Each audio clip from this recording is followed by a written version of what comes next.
I'll do a quick summary of my take. And in my take today, I asked the question whether or not indeed and I'm still on my series, focusing on the ideal as envisaged by the framers of the Constitution, as you find in chapter 6. That is the directive principles of state policy and the provision that, quote, Ghana shall be a democratic state dedicated to the realization of freedom and justice. Accordingly, this is the point I need to make today. Accordingly, sovereignty resides in the people of Ghana, from whom government derives all its powers and authority. Sovereignty of this country, the ultimate power of this country, according to the framers of the Constitution. This is the ideal our forebears wanted for us, that real power, ultimate power of this country resides in the people, you and I, and that it is from us that government derives all its powers. Government derives all its powers and authority. And for emphasis, they said not only power, but authority. So it brings me to the question.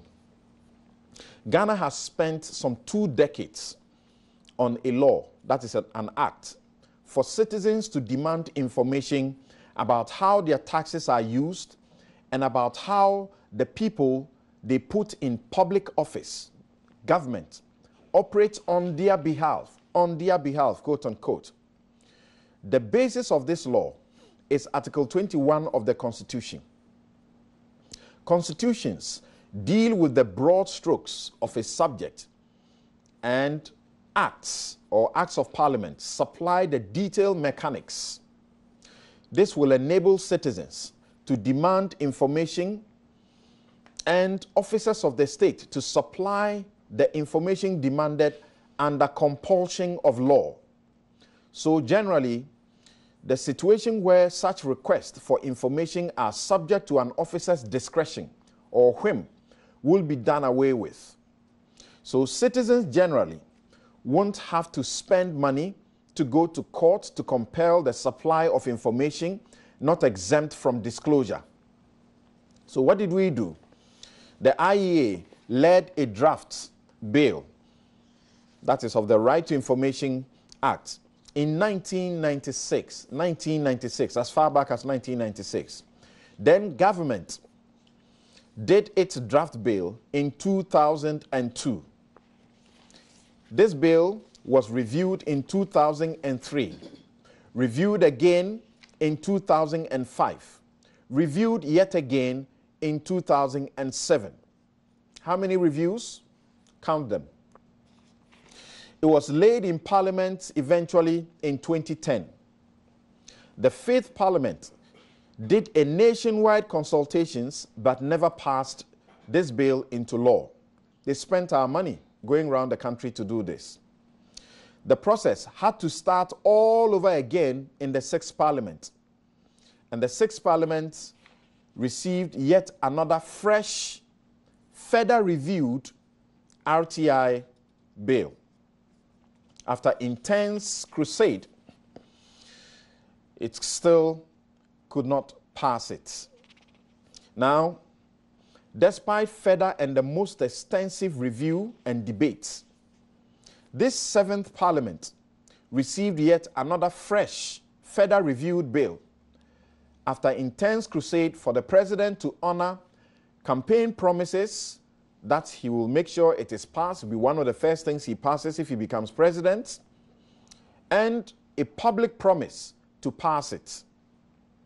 Now, the majority leader says they are being rushed by Ghanaians into passing this law.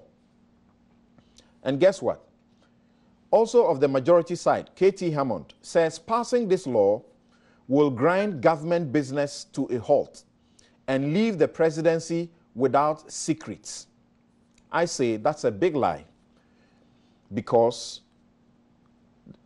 the presidency, information emanating from the presidency generally is exempt.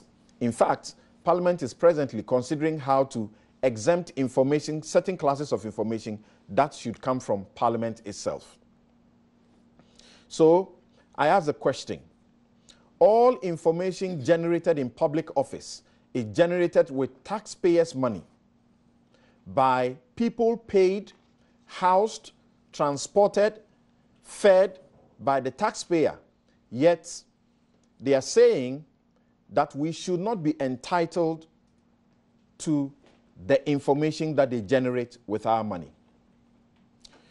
May we resist this new oppressor, mostly self-serving men pretending to represent our interest in the august House of Parliament.